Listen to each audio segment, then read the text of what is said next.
Martial Pick, Kabanata 5113. Bakit nandito naman siya? Matapos itong pag-isipan, hindi nagtagal ay napagtanto ni Yang Kai kung ano ang sinasabi ng ibang lalaki. Yung singsing sa braso.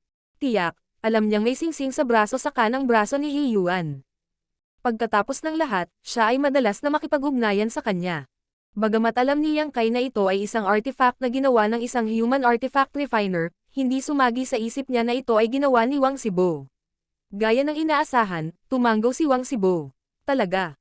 Isa itong singsing sa braso. Noon, natagpuan ako ni Hiyuan at sinabihan akong gumawa ng defensive artifact para sa kanya. Sa makatuwid, partikular na ginawa ko ang singsing sa braso para sa kanya. Bagamat hindi masyadong malakas ang defensive artifact, hindi rin ito mahina. Maaaring iligtas nito ang kanyang buhay sa isang kritikal na sandali. Dahil nakita mo na ito noon, ibig sabihin suot pa rin niya. Tumanggo si Yang Kai. Magiging madali, kung gayon. Ngumiti si Wang Zibo. Junior brother, ikaw mismo ay isang artifact refiner, kaya alam mo na nakagawian namin na mag-iwan ng mga natatanging marka sa mga artifact na ginagawa namin upang ipakita na sila. Ang ating mga gawa. Tiyak, alam ni Yang Kai ang kaugaliang ito. Tulad ng sinabi ni Wang Zibo, maraming artifact refiner ang may ugali na mag-iwan ng kanilang natatanging marka sa mga artifact na kanilang pinino. Siyempre, hindi sila mag-iiwan ng marka sa bawat artifact na ginawa nila, tanging ang mga espesyal at kakaiba. Ang dahilan kung bakit ginawa iyon ng mga artifact refiner ay dahil gusto nilang gumawa ng pangalan para sa kanilang sarili. Sa kabilang banda, ang isang artifact na may natatanging marka ng isang artifact refining grandmaster ay magastos. Ang mga marka ay maaaring maging kapansin-pansin o nakatago, ito ay ganap na nasa pagpapasya ng artifact refiner. Sa katunayan, ginawa rin ni Yang Kai ang ganoong bagay. Gayunpaman, hindi siya nag-iwan ng kakaibang marka kundi isang uri ng nakatagong paghihigpit.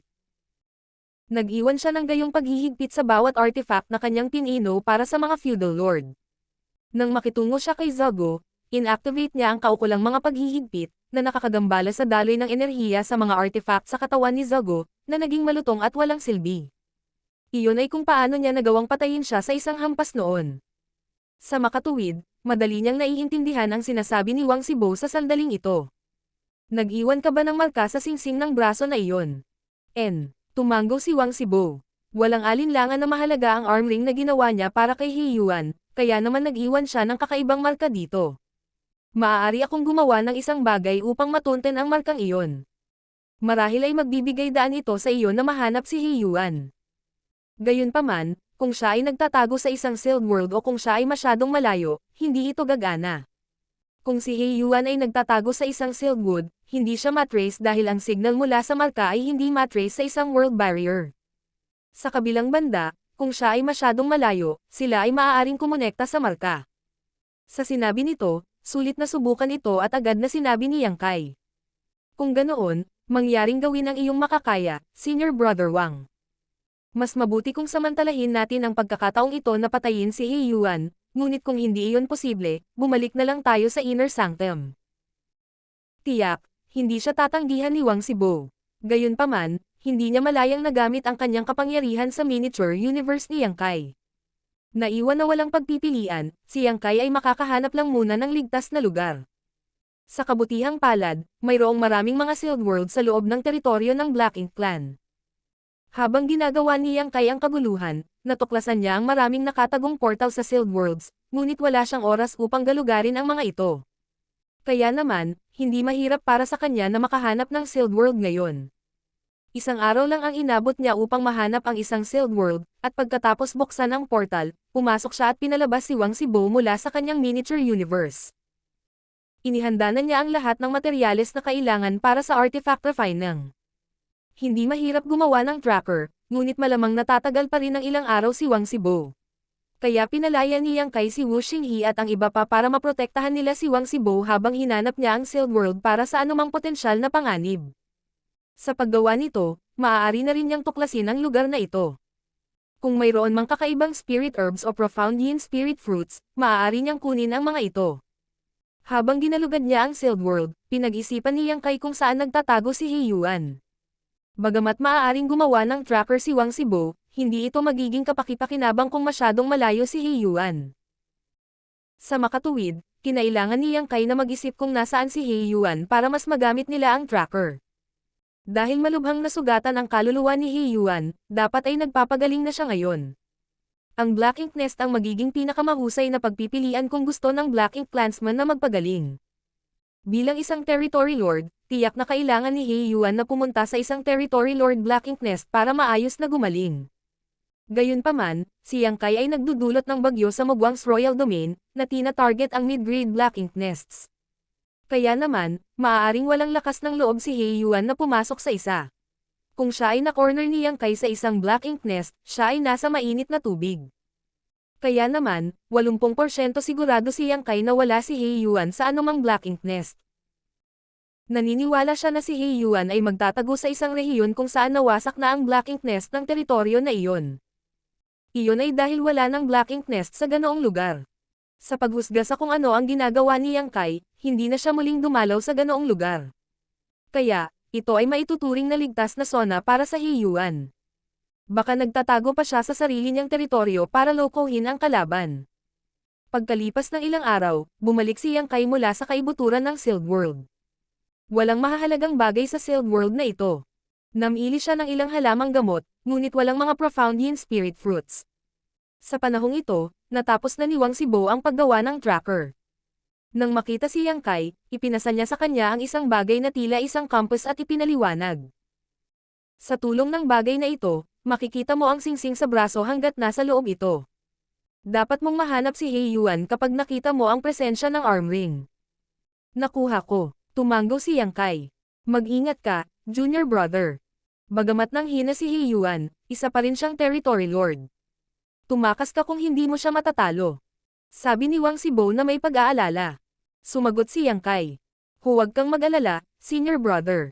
Kailangan kong ibalik kayong lahat sa inner sanctum, kaya hindi ako magsasapanganib. Matapos ilipat si Wang Zibo at ang iba papabalik sa loob ng kanyang miniature universe, umalis si Yang Kai sa Sealed World.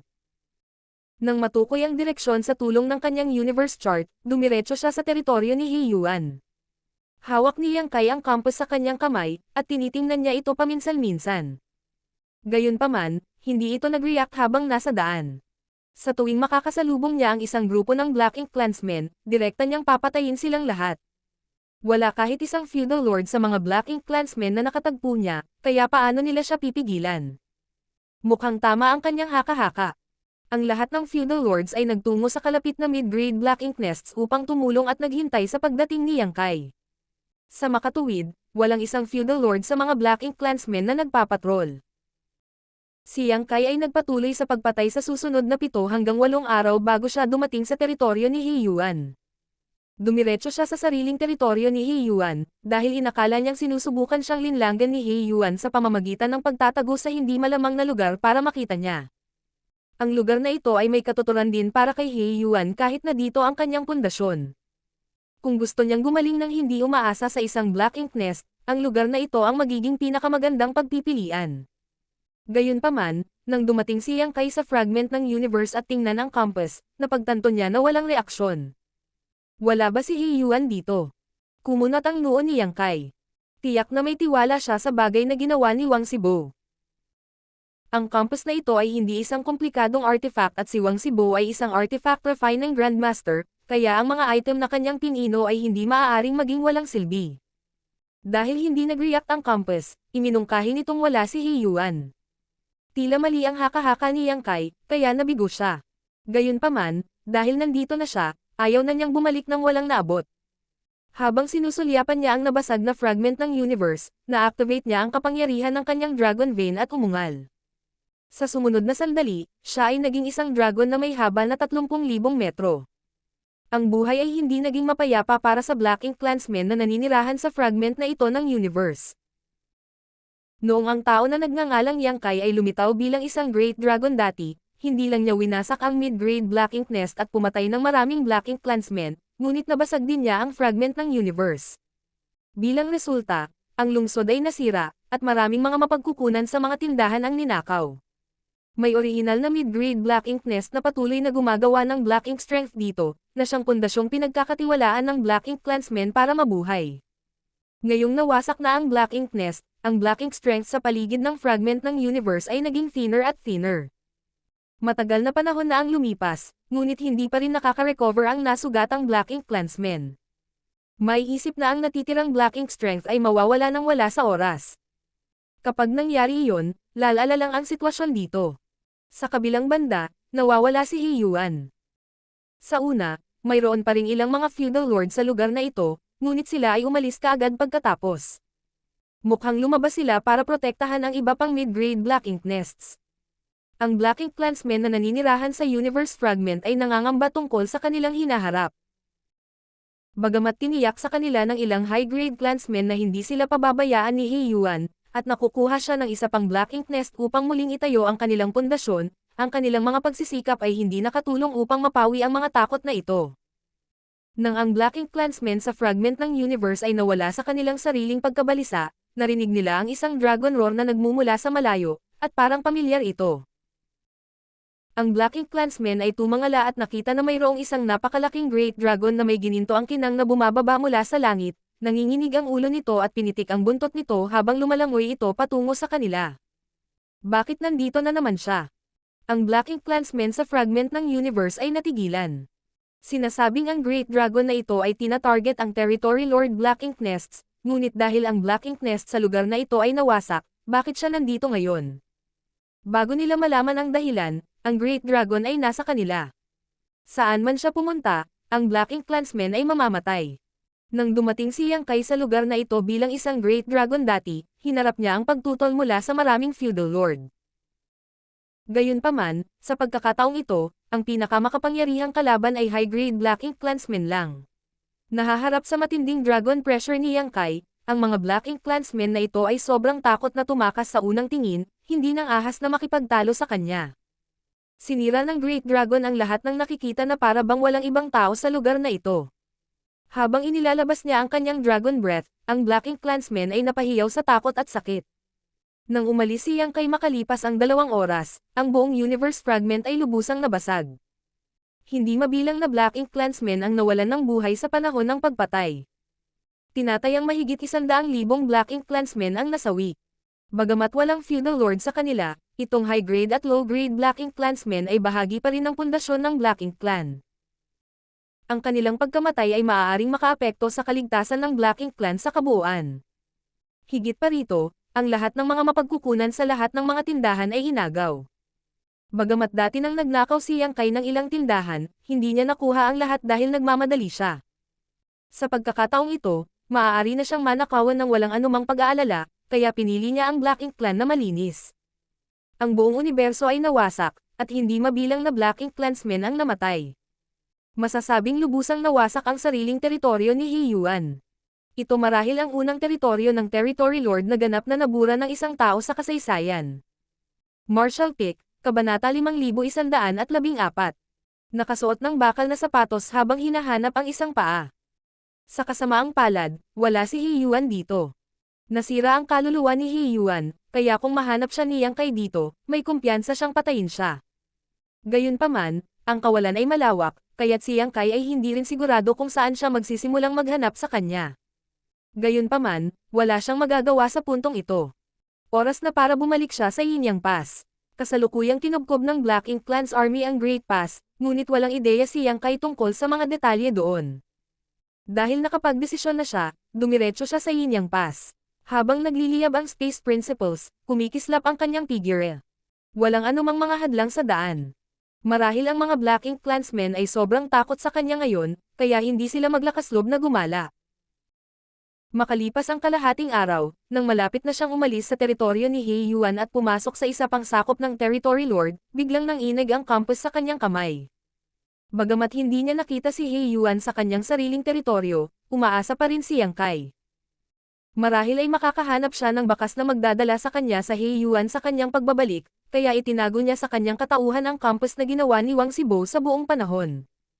Kaya naman, nagulat siya nang sa wakas ay nag-react ito. Ang panginginig ng boses ay mahina. Gayunpaman, si Yang Kai ay isang 7th grade Heaven Opening Realm Master, at umaasa siyang mahanap si Hiyuan, kaya't pinagtuunan niya ng pansin ang compass. Kaya naman, sa sandaling nag-vibrate ang compass, agad niya itong napansin. Biglang huminto si Yang Kai sa kanyang kinatatayuan at tumingin sa ibaba, tanging ang pointer ay bahagyang umuugoy habang nakaturo ito sa isang partikular na direksyon. Nagliwanag ang kanyang mga mata. Dahil nagre-react ang compass, iminungkahi nito na nakita nito ang presensya ng arm ring. Palaging suot ni He Yuan ang singsing sa kanyang kanang braso, kaya kung saan man ito naroroon, dapat ay doon nagtatago si He Yuan. Ang dahilan kung bakit umihindayog ang pointer ay malayo pa si He Yuan. Halos wala ito sa saklaw kung saan matukoy ng compass ang singsing sa braso, kaya halos nakaturo lang ito ng direksyon. Iyon ay sapat na bagaman. Tuwang-tuwa si Yang Kai. Noong una ay naisip niya na palalampasan niya ang pagkakataong patayin si He Yuan, kaya nagulat siya sa mga pangyayari. Agad niyang itinago ang kanyang aura at sumugod sa direksyon na itinuro ng compass. Walang duda na nagpapagaling si He Yuan. Kahit na ang kanyang kaluluwa ay nasugatan, siya ay isang territory lord pa rin. Sa makatuwid, hindi magiging madali na ibaba siya.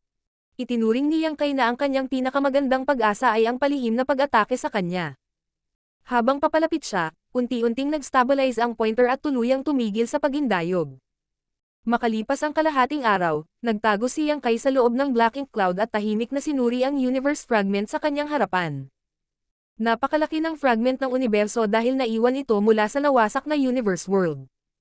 Ang mga nasabing universe fragment ay hindi mabilang sa Black Ink battlefield, lalo na sa loob ng teritoryo ng Black Ink clan. Maraming feudal lords at territory lords ang nagtayo ng kanilang mga base sa naturang mga fragment ng universo. Ang teritoryo ng tahanan ni He Yuan ay itinayo din sa isang fragment ng universo. Habang pinagmamasdan ni Yang Kai ang lugar na ito, napagtanto niya na walang mga Black Ink clansmen na gumagalaw sa fragment ng universe. Si He Yuan ay wala kahit saan, ni hindi niya makita ang kanyang aura. Gayunpaman, ang kompas ay nakaturo sa direksyong ito. Sa madaling salita, si He Yuan ay dapat na nagtatago sa universe fragment ng universo na ito. Matapos mag-observe saglit, hindi pa rin niya mahanap si He Yuan. Sumimangot si Yang Kai at tumakbo palabas ng Black Ink Cloud bago umangkas patungo sa fragment ng universe. Dahil wala siyang ideya kung nasaan si He Yuan, maaari lamang niya itong hanapin. Ginawa niya ang lahat para itago ang sarili habang lumilibot siya sa fragment ng universe na parang multo.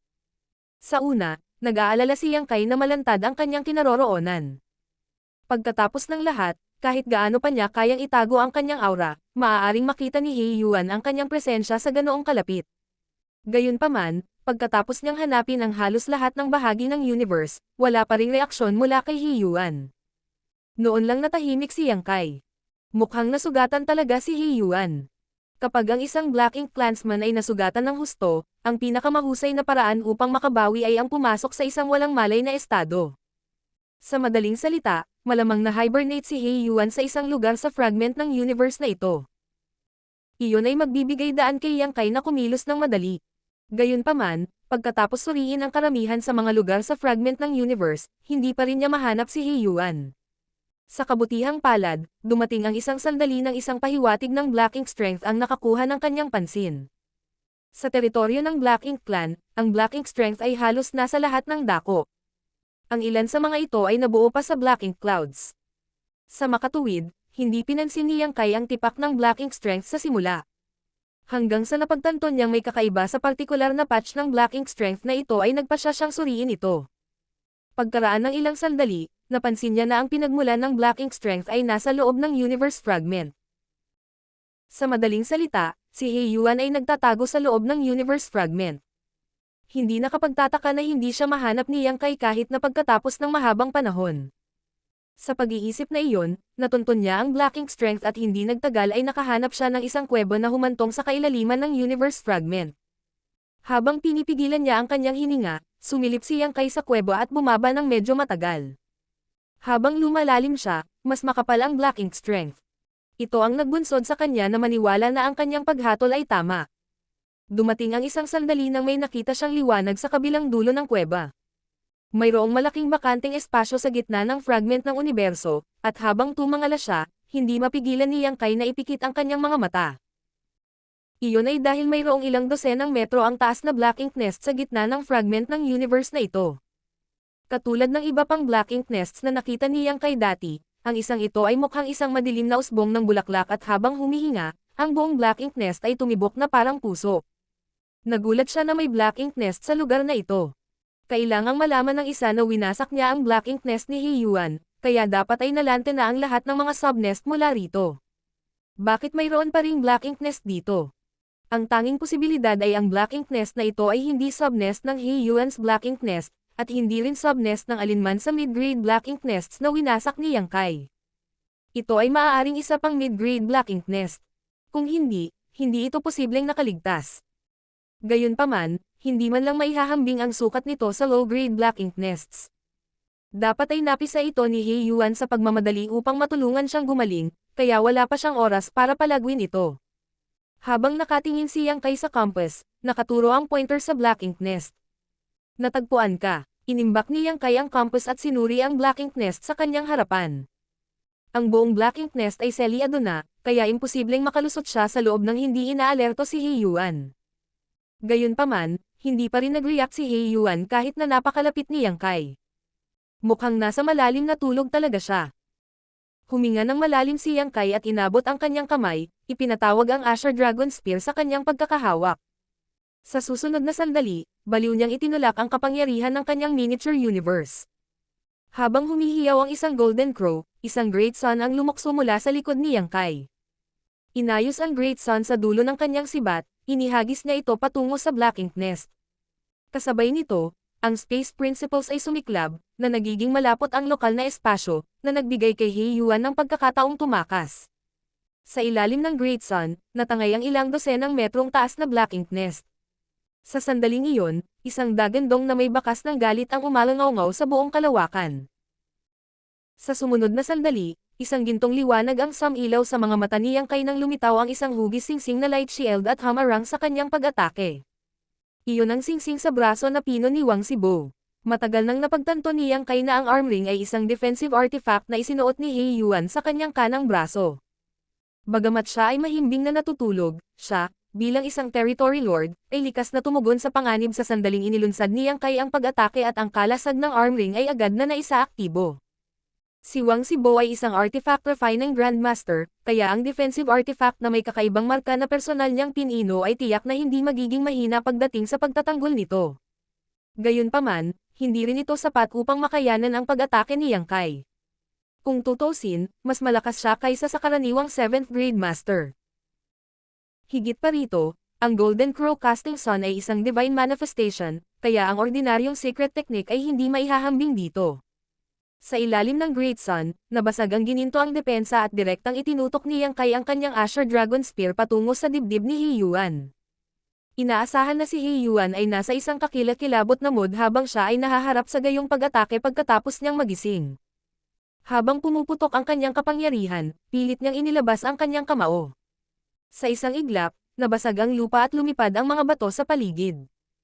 Ang fragment ng universe, na umiikot sa kawalan sa katahimikan sa hindi mabilang na mga taon, ay sumailalim sa isang marahas na sagupaan, at sa susunod na sandali, ito ay sumabog sa mga piraso. Dalawang figure ang bumaril mula rito. Habang nasa himpapawid, nag-spray si Yang Kai ng isang subo ng dugo, ang kanyang mukha ay kasing putla ng kumot.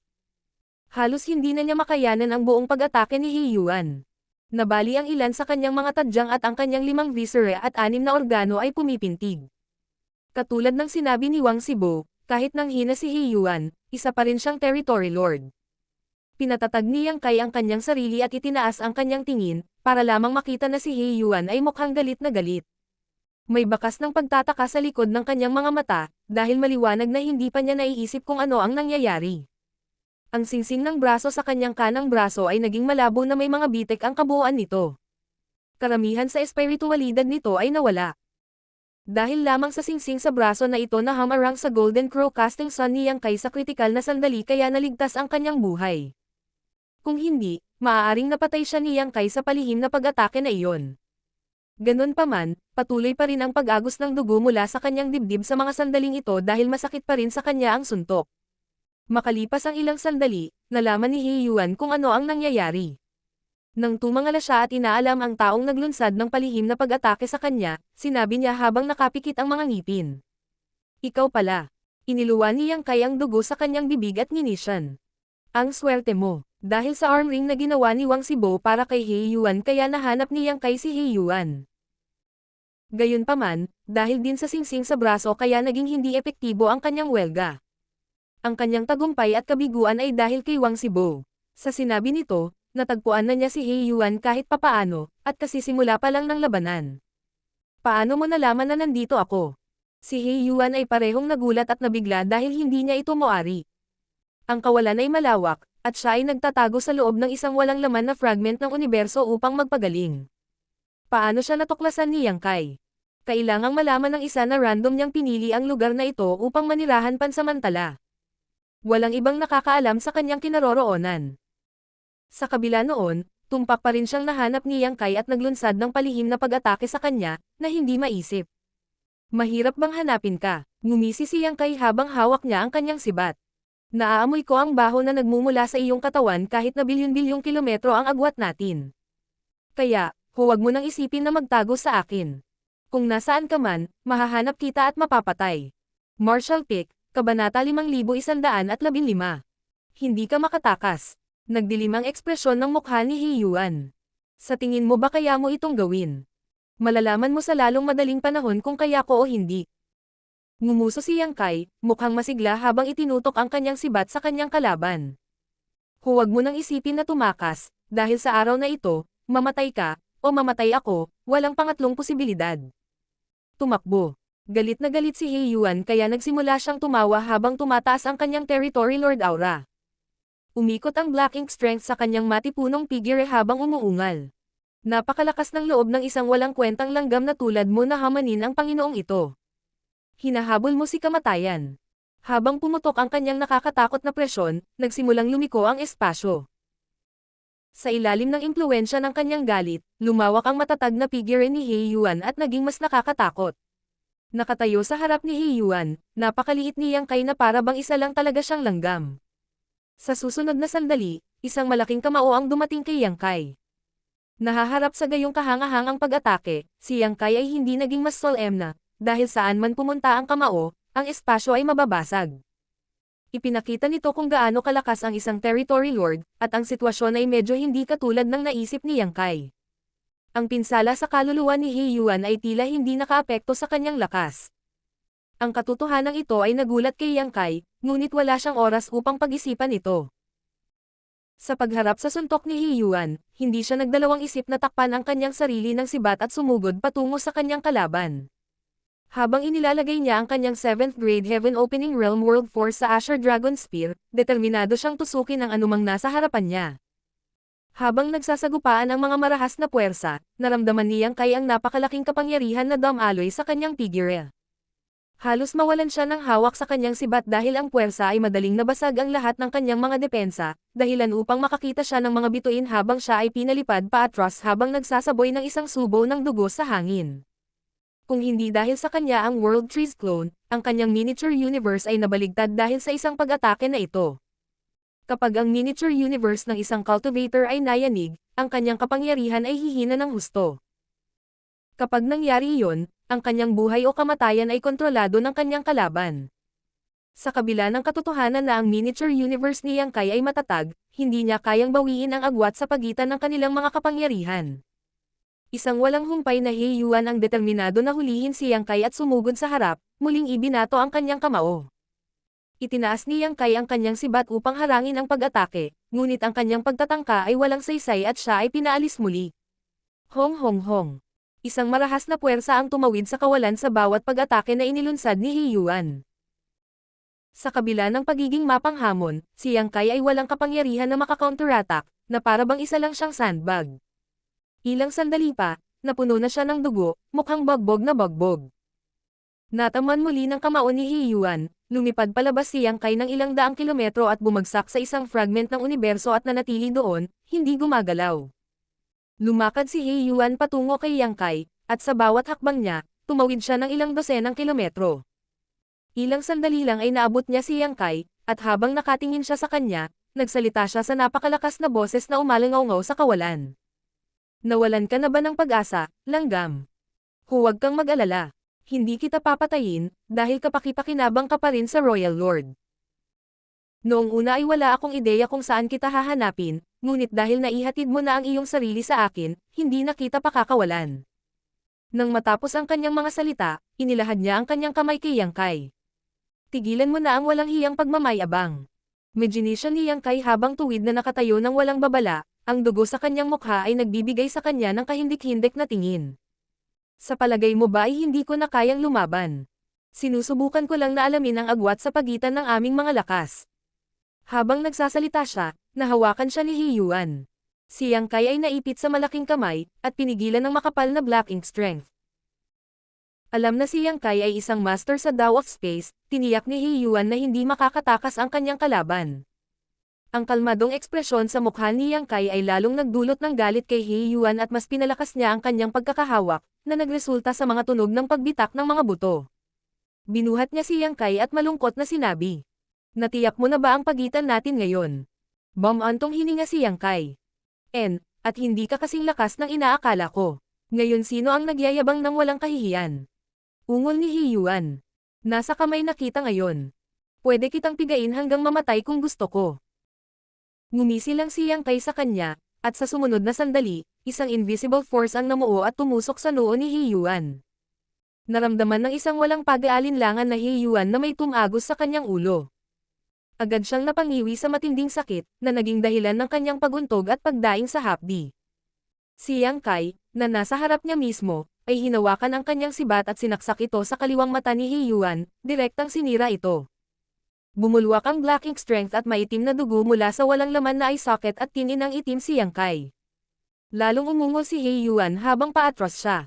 Sa sobrang sakit, instinctual niyang hinigpitin ang hawak sa pagtatangkang patayin si Yang Kai.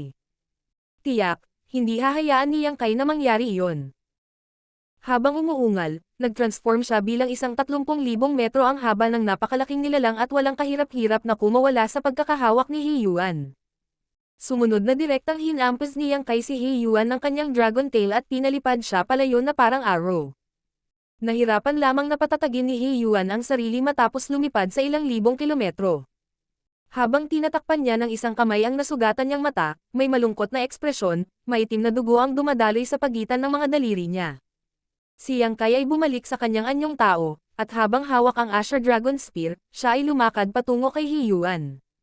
Bagamat mukha pa rin siyang battered, hindi siya nasiraan ng loob. Sa halip, siya ay nagpakita ng pagiging mapagpakumbaba. Habang papalapit ang tao, hindi napigilan ni Hiyuan na humakbang paatras, ang tanging natitirang mata niya ay puno ng takot. Walang imot na sinabi ni Yang Kai.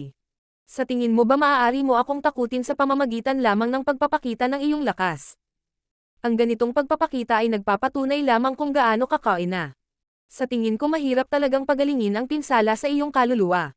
Tama ba ako, Master Hiyuan? Alam mo sa simula pa lang. Sabi ni Hiyuan habang nakanganga ang mga ngipin. Ngumuso si Yang Kai. Siyempre alam ko. Kung hindi lang ako confident, hindi na kita hahanapin nung una. Ang lugar na ito ang magiging libingan mo. Handa ka na bang mamatay, Hiyuan? Nang matapos ang kanyang mga salita, itinaas niya ang kanyang sibat at nawala sa manipis na hangin. Nang muli siyang lumitaw, nasa harap na siya ni Hiyuan. Sa isang mapagmataas na paraan, itinutok ni Yang Kai ang kanyang Asher Dragon Spear patungo sa kabilang mata ng kanyang kaaway. Isang naguguluhan na si Hiyuan ang nagmamadaling itinaas ang kanyang kamao sa pagtatangkang hadlangan ang pag-ataking ito, ngunit sa sandaling iyon, muling itinulak ni Yang Kai ang kanyang spiritual energy at naglunsad ng panibagong pag-atake sa kaluluwa ni Hiyuan. Agad na umungol si Hiyuan, pakiramdam niya ay may nagtusok ng kutsilyo sa kanyang ulo. Ang sakit ay naging sanhi ng panginginig ng kanyang figure. Tulad ng sinabi ni Yang Kai, hindi madaling pagalingin ang pinsala sa kaluluwa ng isang tao, at ang kay Hiyuan ay nasugatan ng husto sa kanilang nakaraang paghaharap sa espesyal na espasyong iyon. Isa na itong nakamamatay na kahinaan na magagamit ni Yang Kai laban sa kanya. Kung siya ay nasa kanyang tuktok, hindi madaling atakihin ni Yang Kai ang kanyang kaluluwa. Gayunpaman, dahil sa estadong kinalalagyan niya, hindi maaaring pigilan ni Hiyuan ang pag-atake ni Yang Kai sa kanyang kaluluwa. Ang kanyang nasugatan na kaluluwa ay muling inatake, na naging sanhi ng pagkadulas ng kanyang depensa at madaling nalampasan ito ni Yang Kai gamit ang kanyang sibat. Sa kritikal na sandali, iniling ni Hiyuan ang kanyang ulo at iniligtas ang kanyang natitirang mata mula sa pagkakabutas. Bagamat may sugat na ngayon sa kanyang ulo, sa pisikal ay maayos pa rin siya. Nang si Yang Kai ay handa nang itulak muli ang kanyang sibat, iniwas ni Hiyuan ang kanyang braso at tinangay siya. Sa susunod na sandali, tumalikod siya at tumakbo ng buong bilis. Hindi makapaniwala si Yang Kai na ang kanyang kalaban ay tumakas ng ganito. Siya ay tina-target ang pinsala sa Heiyuan's soul, kaya ang huli ay ganap na walang kapangyarihan upang labanan siya. Kung hindi tumakas si Heiyuan, mapapahamak siya. Dahil ayaw niyang mamatay, kaya lang tumakas si Heiyuan. Habang nakatitig si Yang Kai sa likod ng kanyang kalaban, bahagyang ibinaba niya ang kanyang ulo. Walang makakatakas sa akin. Huwag mo nang pangarapin iyon, Heiyuan. Pagkasabi nito, minamanipula niya ang Space Principles. Kaagad, naging matamlay ang mga galaw ni Heiyuan, na parabang na-stuck siya sa kumunoy. Ngunit sa lalong madaling panahon, isang malakas na puwersa ang sumabog mula sa kanyang anyo, na nagbigay daan sa kanya na magpumiglas mula sa pagpilit. Napakunot-noo si Yang Kai dahil sa pagtataka, dahil ito ang unang pagkakataon na nakita niya na may isang taong nakakalusot sa kanyang Space Principles ng pagpigil ng ganoon kadali. Gayunpaman, si Heiyuan ay isang Territory Lord pa rin habang si Yang Kai ay isang 7th grade master lamang, kaya ang pagkakaiba ng raw power sa pagitan nila ay medyo malaki pa rin. Hindi nakakagulat na magagawa ito ni Heiyuan. Batay sa obserbasyon ni Yang Kai, nagamit pa rin ni Heiyuan ang kanyang lakas hanggat hindi inaatake ang kanyang kaluluwa. Ngunit kapag ang kanyang kaluluwa ay na-target, ang kanyang kapangyarihan ay bumaba ng husto. Noong una, nais ni Yang Kai na ayusin ang isyong ito ng mabilis, ngunit ngayon ay tila kailangan niyang kumilos ng maingat.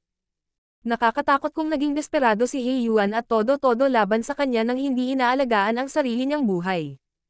Matingkad pa ring naalala ni Yang Kai na noong nakipagsanib puwersa siya kay Bai Yi para harapin ang sugatang si Zhou Feng noon. Muntik na silang mapatay sa kabila ng matinding pagkasugat ng Territory Lord. Sa pag-iisip nito, hinabol ni Yang Kai ang kanyang kalaban at sumigaw. Hindi ka makakatakbo, Heiyuan. Kasabay nito, hinampos niya ang kanyang sibat at manipulahin ang Space Principles para higpitin ang mga galaw ni Heiyuan. Nang mapansin ang panganib na nagmumula sa likuran, tumalikod si Heiyuan at umungol bago itinulak ang kanyang kamao. Ang isang handang-handa na Yang Kai ay gumamit ng parehong trick sa pamamagitan ng pagpapadala ng isang spiritual energy attack. Kaagad, natigilan si Heiyuan, at ang kanyang suntok ay lubhang hamina. Habang tinitiis ang pag-atake, sinaksak ni Yang Kai ang kanyang sibat sa gilid ng tiyan ni Heiyuan at baliw na pinalakas ang kanyang world force. Isang butas ang nabuo sa tiyan ni Heiyuan bilang resulta. Nagpalitan silang dalawa ng mga pinsala, at nang makita kung paano napaatras si Yang Kai, mabilis na tumalikod si Heiyuan at tumakas. Hindi nagtagal, naabutan ni Yang Kai at inulit ang proseso. Halos kalahating taon na ang nakalipas, si Yang Kai ay tumakas kay Heiyuan sa loob ng mahabang panahon na halos natuyo na ang world force sa kanyang miniature universe. Ngayon, ang biktima ay naging mangangaso. Siya ang humahabol kay Heiyuan. Tila naubusan ng swerte si Heiyuan. Alam ni Heiyuan na hindi siya makatakas mula kay Yang Kai dahil ang huli ay master ng Tao of Space. Gayunpaman, hindi siya nawalan ng pag-asa. Sa tuwing inaatake siya ni Yang Kai, masasaktan din siya. Habang patuloy nilang sinasaktan ang isa't isa, umaasa si Heiyuan na si Yang Kai ang hindi na makakapagtiyaga. Saka lamang siya magkakaroon ng pagkakataong makatakas. Sa kasamaang palad para kay Heiyuan, hindi niya alam na ito ang sitwasyong sadyang ginawa ni Yang Kai. Sa katunayan, hindi nagawang iwasan ni Yang Kai ang mga counter-attacks ni Heiyuan. Mayroong ilang mga pagkakataon na maaari niyang ganap na iwasan ang gayong mga pag-atake, ngunit pinili pa rin niyang makipag-away kay Heiyuan kahit alam niyang masasaktan din siya.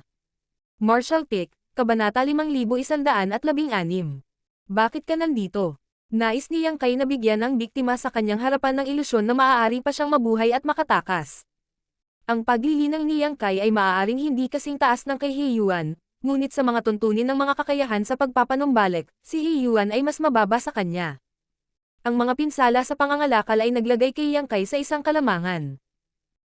Si Heiyuan ay itinadhana na hamina sa takbo ng paghabol na ito, at sa tamang panahon, marahil ay mamatay si Heiyuan sa pagod kahit na wala siyang intervention. Gayunpaman, si Heiyuan ay hindi isang tanga. Maaaring hindi niya alam kung ano ang pinaplano ni Yang Kai, ngunit sinusubukan pa rin niya ang kanyang makakaya upang makatakas mula sa kanyang pagtugis. Paulit-ulit siyang tumakas patungo sa teritoryo ng ilang feudal lords, umaasang gamitin ang Black Ink Clansmen sa mga teritoryong iyon para pigilan si Yang Kai. Gayunpaman, ang natitirang Black Ink Clansmen sa teritoryo ng feudal lord ay karaniwang mga low-grade at high-grade clansmen na walang mga feudal lords. Paano nila mapipigilan si Yang Kai? Maaaring maantala siya ng ilang paghinga, ngunit imposibleng tuluyang makatakas si Heyuan. Nagpatuloy ang paghabol sa bilyon-bilyong kilometro at ang mga pinsala ni Heyuan ay naging mas malala. Puno na siya ng mga sugat ngayon at ni isang bahagi ng katawan niya ay walang duguan. Ang galit at hinaing na kumukulo sa kanyang puso ay hindi maipahayag sa mga salita. Siya ay malayong mas malakas kaysa kay Yang Kai sa mga tuntunin ng hilaw na kapangyarihan, ngunit si Yang Kai ay patuloy na sinasadyang ay target ang kanyang lubhang na sugatan na kaluluwa, na naging dahilan upang hindi niya maipakita ang lakas ng isang territory lord. Kung hindi, bakit siya nasa ganoong kahabag-habag na kalagayan? Ilang beses, nagkaroon ng gana si Heyuan na tumalikod at lumaban hanggang kamatayan kay Yang Kai, ngunit sa huli, wala siyang lakas ng loob na gawin iyon. Sa kanyang kasalukuyang estado, hindi siya mabubuhay kung talagang susubukan niyang lumaban hanggang kamatayan kay Yang Kai. Ni hindi siya sigurado kung kaya niyang isama si Yang Kai sa puntong ito. Ang kanyang pagnanais na mabuhay ang nagtulak sa kanya upang patuloy na tumakas, umaasa na may mangyayaring himala na makakatulong sa kanya na malampasan ang kanyang kasalukuyang krisis. Biglang lumitaw ang isang variable. Sa isang punto, biglang naramdaman ni Heyuan ang ilang pamilyar at malakas na aura na mabilis na papalapit sa kanya. Nang walang alinlangan, sila ang ibang territory lords, mga existence na katulad niya. Maaari pa niyang alamin ang mga pagkakakilanlan ng mga taong ito mula sa mga aura. Tuwang-tuwa si Heyuan. Sa kasalukuyan, karamihan sa mga territory lords sa royal domain ng Mugwang ay karaniwang pinangunahan ang kani-kanilang hukbo upang labanan ang mga tao mula sa Yinyang Pass. Ilang territory lords na lang ang natitira para bantayan ang mga kritikal na lugar tulad ng Royal City. Gayunpaman, alam din ni Heyuan na tinutulungan ng mga territory lords sa Royal City ang Royal Lord sa pagkubkob sa Human Old Ancestor. Si Heyuan ay nagpapagaling kamakailan, kaya wala siyang ideya tungkol sa kasalukuyang sitwasyon ng larangan ng digmaan. Dahil nararamdaman niya ang mga aura ng mga territory lord na ito na lumilitaw sa malayo, nangangahulugan ito na ang labanan sa pagitan ng Old Ancestor at ng Royal Lord ay natapos na. At hindi alintana kung ano ang huling resulta ng labanan, ang mga territory lord na ito ay maaaring magbigay ng ilang tulong sa mga frontline. At sa paghusga sa direksyon na kanilang tinatahak, tila patungo sila sa direksyong iyon. Ang pagtakbo sa kanila dito ay talagang isang stroke ng swerte. Agad na lumipad si Heyuan patungo sa direksyon ng territory lords nang walang pag-aalinlangan.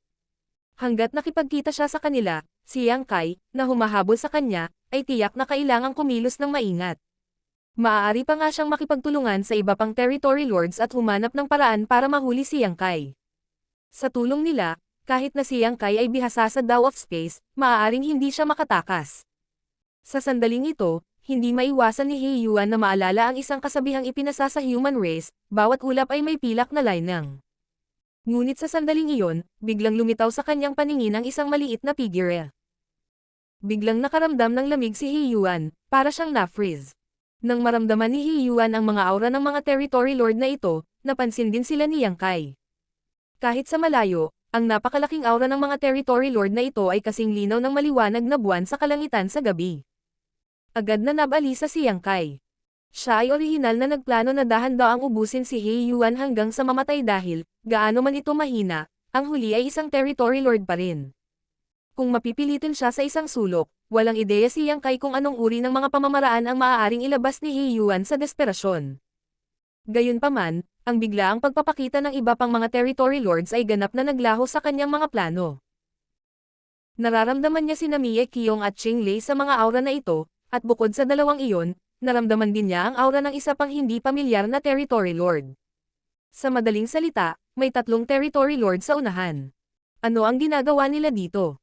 Ayon sa impormasyong natanggap ni Yang Kai, ilang territory lords ang tumulong kay Mugwang sa pagkubkob sa Old Ancestor.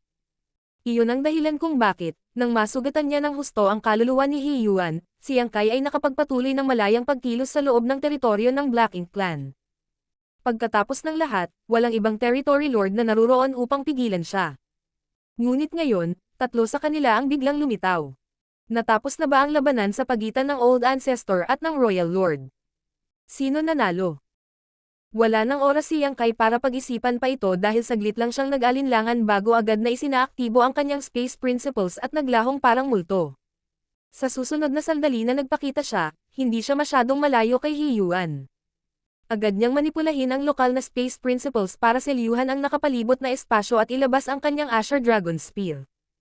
Kasabay nito, nagpaputok siya ng isang putok ng kanyang spiritual energy diretso sa ulo ni He Yuan habang sumisigaw.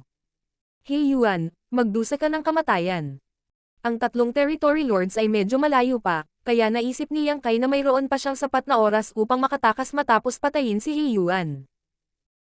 Nakahanda na si Yang Kai na dumpen sa laban sa panghuling pag-atake ni He Yuan, ngunit si He Yuan ay lumitaw na parang wala siyang pakialam sa panganib kahit na ang nakakatakot na sibat na ito ay nasa kanya. Bagkus, lahat ng atensyon niya ay nakatuon sa isang bagay na nasa harapan niya. Biglang kumislap ang isang kislap ng malamig na liwanag habang ang isang maliit na figure, na may hawak na longsword, ay lumipad lampas kay He Yuan. Ang longsword ay walang kahit mantsa ng itim na dugo at nagkataong bumangga sa sibat ni Yang Kai. Halos lumuwa ang mga mata ni Yang Kai sa kanilang mga socket nang makita ang figurang ito at galit na galit niyang binawi ang kanyang sibat, ngunit ang malakas na impact ay nagdulot pa rin ng pagbagsak ng kanyang sigla sa kanyang dibdib. Ang maliit na figure ay sumugod kay Yang Kai at nagtatakang nagtanong. Bakit ka nandito?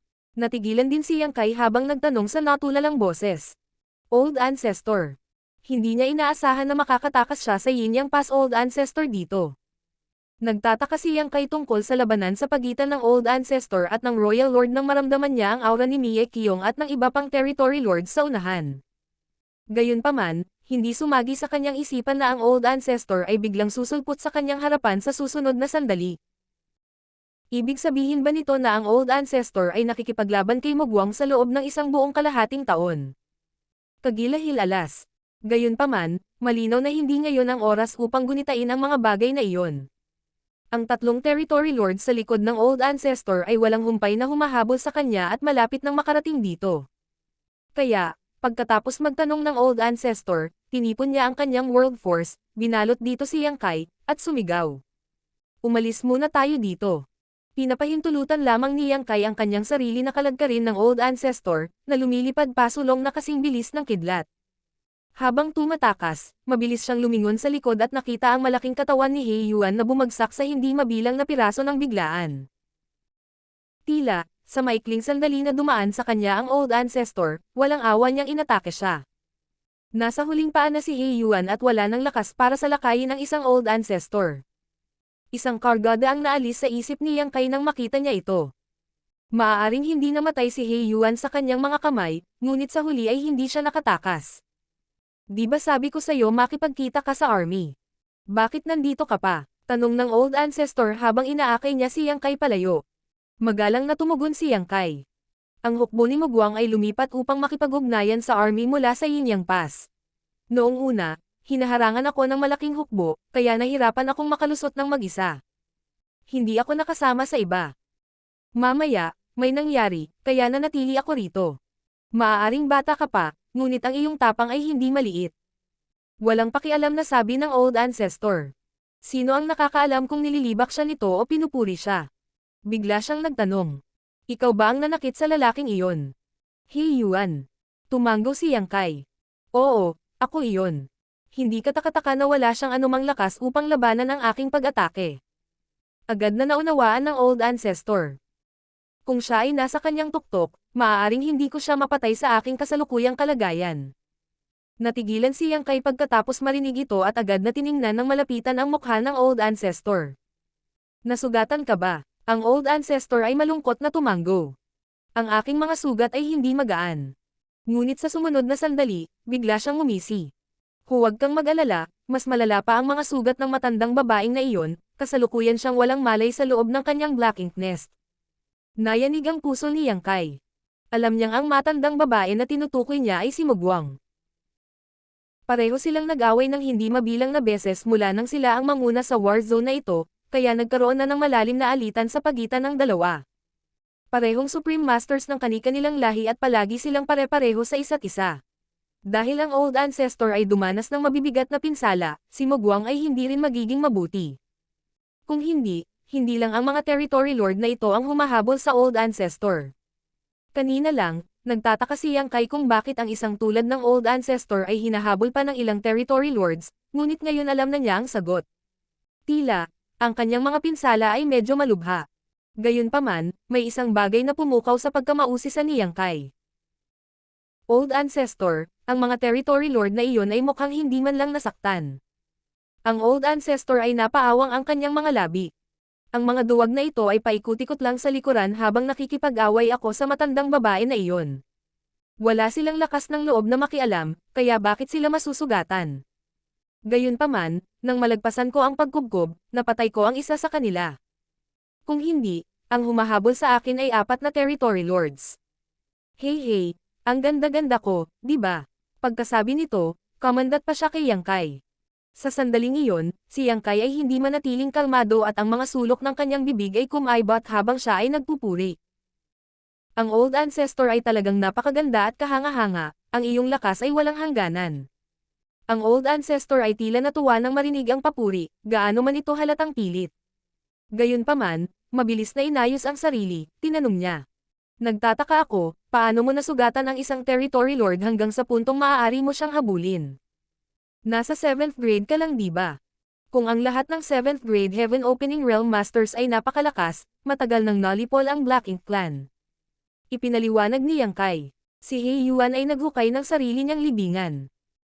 Pagkatapos, maikli niyang ipinaliwanag kung ano ang nagawa niya sa ngayon at kung paano nakipagtulungan si He Yuan kasama ang marami pang iba upang mag-set up ng bitag, naghihintay na mahulog si Yang Kai dito. Sa huli, nagtaas lang ng bato si He Yuan para lang mahulog sa sarili niyang paa. Nabigo siyang gumawa ng anuman sa kamalayan ni Yang Kai sa kakaibang espasyong iyon at sa halip ay nasugatan siya ng husto. Sa tulong ng campus na pinino ni Wang Zibo, nagkataon na natagpuan ni Yang Kai ang lokasyon ni He Yuan at nakipag-away sa kanya bago siya hinabol. Nagningning ang mga mata ng Old Ancestor habang nakikinig. Ang kanilang Black Ink Nests ay talagang may ganoong koneksyon. Talaga bang hindi alam ng Old Ancestor? Paliwanag ng Old Ancestor, umiling-iling. Kaunti lang talaga ang alam ng human race tungkol sa Black Ink Clan. Dahil sa Black Ink Strength, hindi namin magawang tuklasin ang kalaliman ng teritoryo ng Black Ink Clan, lalo pa ang kanilang Black Ink Nests. Higit pa rito, ang Black Ink Nests ang pundasyon ng Black Ink Clan, kaya natural na hindi sila nagbubunyag ng mga lihim tungkol sa kanila. Kung hindi dahil sa iyo, hindi namin makukuha ang intel na ito. Pagkasabi nito, isang mataimtim na tingin ang lumitaw sa kanyang mukha bago siya nagpatuloy. Ayon sa sinabi mo, ang bawat Black Ink Nest ay mabibilang bilang subnest ng mas mataas na grade na Black Ink Nest. Kung ang isang Territory Lord's Black Ink Nest ay nawasak, lahat ng subnest nito ay malalanta rin. Kung ang Black Ink Nest ng matandang hag na iyon ay nawasak, hindi ba lahat ng Territory Lord Black Ink Nests ay malalanta din, at sa gayon ay maaapektuhan din ang lahat ng Feudal Lord Black Ink Nests? Sumang-ayon si Yang Kai na tumanggo. Ganyan dapat.